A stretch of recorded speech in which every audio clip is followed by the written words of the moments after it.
This is a re-recording of the English 2 Semester 2 Week 2 lecture because when it was recorded in class, the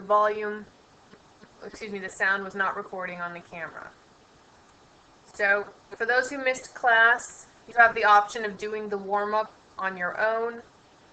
Write down the question, how do you begin an essay, and then list how you're going to do it, first, second, and third steps. And then make sure you Dropbox it so you get the points for this. We talked about, let me backtrack. Make sure that you take notes on the lecture and put it in the notes section. We talked about building an essay in class, and I used the metaphor of piles, stacks, and walls. You start with piles of things, you build organized stacks, and from the stacks you'll create walls, and the walls themselves are your essay. So with your topic, you begin with an idea, and you test that idea, because when you're writing an essay about literature, especially as you're reading through novels, you come up with ideas. You come up with things that you think, oh, maybe I'd like to write about this. But you have to test it as a writer and see if it holds up. Can you support that topic with examples from the novel? And if that's true, then you can move forward with your topic. But if you find that you can't find any supporting quotes, then you need to backtrack and start again with a new idea. And this is where the piles come in, because at this point in your building, you just have all kinds of sort of metaphorical piles of information and stuff. That the next thing you're going to do is you're going to start organizing that stuff into stacks. And in this case, it's what's your first body paragraph, your second body paragraph, and your third body paragraph. And this order should match the order in your thesis. What comes first in the thesis should be your first body paragraph. What comes second should be your second body paragraph. And what comes third should be your third body paragraph. Remember, organization is not accidental. Everything that you do in an essay is purposeful.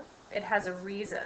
You have to ask yourself, when organizing this structure, when creating your stack, why am I organizing it this way? What is my flow? What is the logical association between these paragraphs? Part of creating that stack is creating an outline. The outline is the skeleton of your essay. It helps you create order with all of that information. But an outline is also a roadmap because it tells you where you're going to go with that essay. This way, and outlines are really great for in-class essays, so if you create an outline before you begin an in-class essay, then you can always refer back to it, making sure you've covered all your points, making sure that you're still on topic. So part of those stacks is creating this outline, because it'll tell you exactly what you want to write about. And at this stage in your writing, an outline is very easy to revise. If you don't create an outline and you jump right to drafting your paragraphs, it's much, much harder to change around paragraphs once you've got them on paper. But an outline is super easy to edit and change. And that's why it's set up the way it is. It should just be bullet points, and you should be able to just drag it, slide it around, cut and paste. Super simple for editing. After you've created your structure, you've made your stacks, it comes to the writing out part. And I put at the top, nothing just happens. If you sit down to write an essay with a blank piece of paper and a notion that you're just going to write 3 to 5 pages without actually doing the pre-writing, and that's the stacks and the piles, you're really not going to get anywhere. You're going to have a hard time. You need to take the time to organize your thoughts, find your support, create your outline before you begin writing, because if you do this, your paragraphs will pretty much fall together. If you don't, you're going to struggle and you're going to falter and you're going to run out of things to say. Remember, essays are the results of planning. You have to know what you're going to write before you begin. You cannot just sit down to write and somehow expect that it's going to flow out of your pen or your pencil automatically. There are 3 main components to an essay. You have your introduction, your body paragraphs, and your conclusion. And for this particular essay that we're going to write, you will have 3 body paragraphs. The introduction should be composed of a hook, topic, background, and a thesis statement. Your thesis statement should be the last sentence in your introductory paragraph. A hook can be a quote or a historical factoid to draw your reader into what it is you're going to write about. And in this case, it's All Quiet on the Western Front and World War I. Body paragraphs, 1 through 3, you'll have a topic sentence, supporting details, analysis, and every body paragraph will follow the 5-step process, which is topic sentence, introduce your quote, write your quote. If your quote is fiction, you will give context. If your quote is nonfiction, you will paraphrase. Then you will connect your quote to the topic sentence. Why does this concrete detail support that topic sentence, support that thesis? And then you will transition to your next quote, or you will conclude. And every body paragraph will follow this structure. We did it last week in class. As you're working through your writing your essay, make sure you look at that example. The final thing that you will do is you'll write your conclusion. There's 3 basic components. What did you want your reader to learn or take away after having read your essay? Making sure to restate the thesis, and then pull your arguments together. What is it that you stated? Draw everything together. Envision it as though everything is sitting out on a table. You've shown everybody what you had in your pockets. Now you have to scoop it back up and put it away. And that's the point and purpose of your conclusion. What we're going to be writing starting next week is the research paper. This week you are working on those piles and stacks. Your primary source is, of course, All Quiet on the Western Front, and your secondary sources are internet databases, books, and articles. I've supplied you with internet databases and links to articles. If you wish to find books, you may go to your main high school's library, or you can go to the public library. You can also use your textbook from your world history class.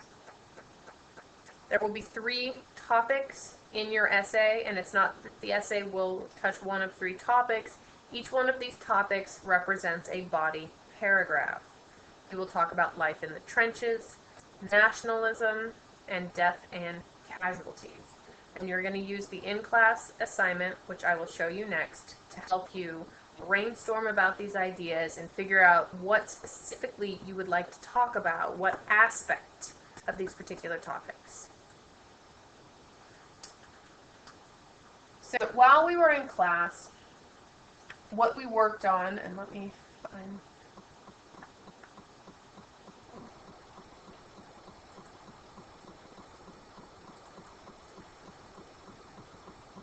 So while we were in class, what we worked on was this brainstorm. And you'll notice that this isn't complete because you, if you're at home right now watching this lecture, you can use some of our examples, but you also need to come up with your own. We came up with large categories for some of these items. For example, we have conditions, we have physical problems, we have dangers, and then these we didn't finish, so that'll be up to you. So physical problems, we had infection, trench foot, starvation, lack of sleep. For dangers, we had poison gas, bullets, shelled and blown up. In conditions, we had boring, lack of sleep, tiring, which goes with lack of sleep, filthy, and rats. And then down here we had rats, parasites, and fleas. And then we had mental illness, and under mental illness we put shell shock. To complete this, you should have 6 major topics with subtopics listed underneath. And the whole idea behind this is that you're starting to organize your thoughts about these topics and figure out what particular aspect of these topics would you like to discuss in your essay. And part of making that choice is looking through the book, finding support quotes, and then looking for secondary source materials to continue the discussion you started by using the source quote. So we worked on this one in class, and then we started working on nationalism. And we talked about a little bit imperialism, We came up with one large topic, cause of the war, political pressure, propaganda. We came up with pride and love for one's country. And again, on your own, you're going to need to come up with 6 major topics and then some subtopics underneath. If you're struggling with this because you weren't in class and you didn't get to work with us, come talk to me and so that you can get this done. Part of this assignment is you're going to have to create 3 of these. One for life in the trenches, one for nationalism, and then the third one for death and casualties. You have until Friday at 8 a.m. to turn these into the Dropbox. I don't want the physical papers because you need to use these to help you write your essay. I want you to scan them and Dropbox them. And remember, if you have any questions about this, you need to come talk to me. And that is the end of our lecture.